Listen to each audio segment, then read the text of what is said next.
Wednesday night, right before I went to sleep, I realized what I'd actually committed myself to, and it made for a restless night. I woke up Thursday morning, though, feeling, you know, what am I going to do about it now? So I kind of got used to it. Now I'm not used to it anymore. I'm not scared of it. Well, I am, but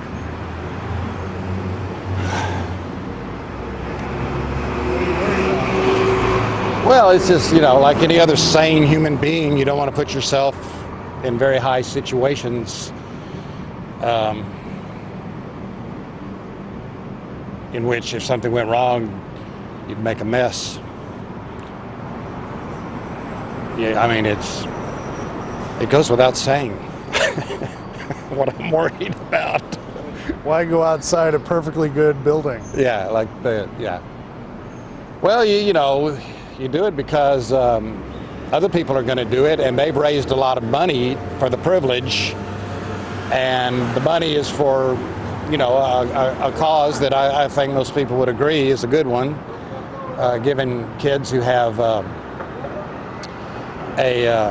you know, a life-threatening situation facing them the opportunity to get to do something that they've always wanted to do, or see something, or experience something.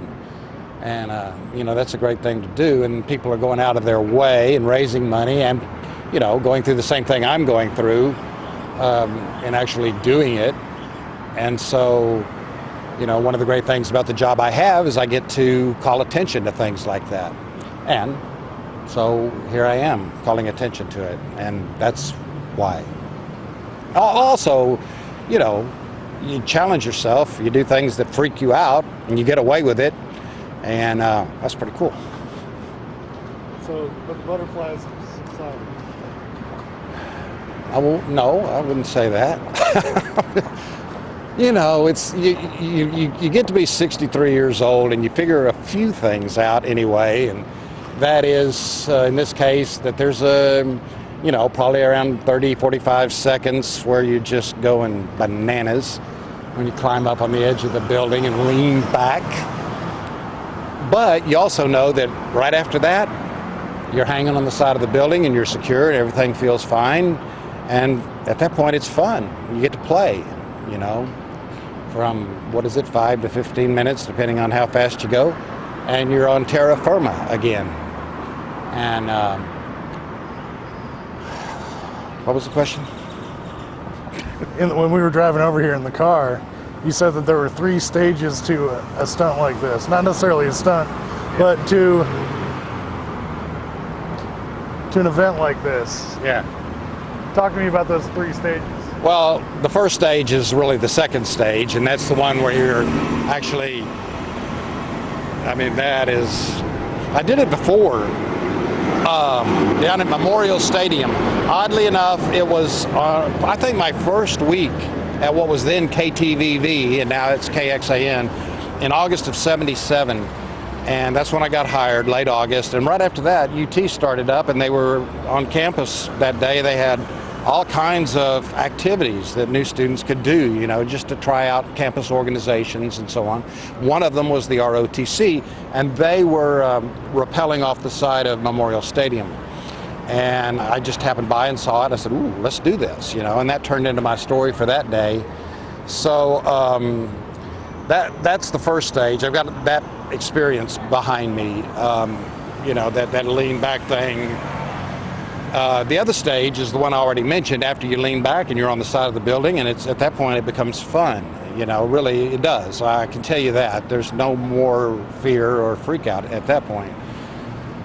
But the first stage, the really first stage, is the week, at least for me, leading up to it, like that Wednesday night thing I was telling you about. As the week moved on, every once in a while I found myself going, oh man, what am I doing? What have I done?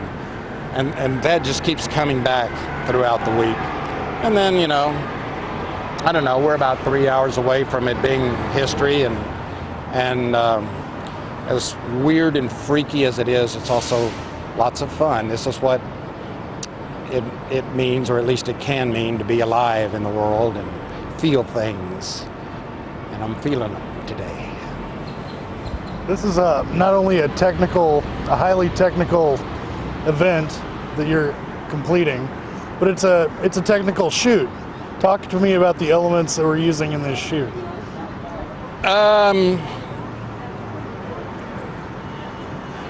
I wouldn't really know much about that right now. No, I mean, but we're not just using one camera. We're going to have. Oh yeah. Well, the idea is we're going to use 2 cameras. You'll be up top with me as I go off, and there'll be another camera, not on the ground, but on the 5th floor. This rappel goes from the 32nd floor to the 5th floor roof. I think it's a perfect building for this because of that, because if anything goes wrong, you don't make a mess on the sidewalk in front of everybody. You know, it's sort of out of public view.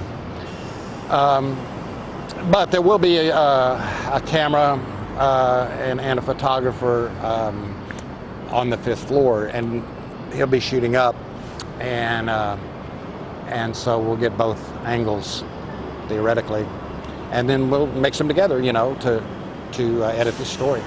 We're going to try to use the helmet cam. Oh yeah. Yeah, we have this. Oh, hi Molly, how you doing? Molly over there. We have this. They call it a flip cam. A lot of people have seen them, used them, I think. But the plan is, and I don't know if they're really going to let us do this or not. We're just going to have to ask them. But the plan is you got to wear a helmet, and we're going to like use gaffer's tape to tape it to the helmet, and then start it. And then wherever my head goes, we'll be getting video of that too. So we'll see if that works out. I don't know if it will or not. Awesome. All right. Anything else I'm missing you'd like to add? Say that again. Is there anything else I'm missing or you'd like to add? Yes. No. Actually, no.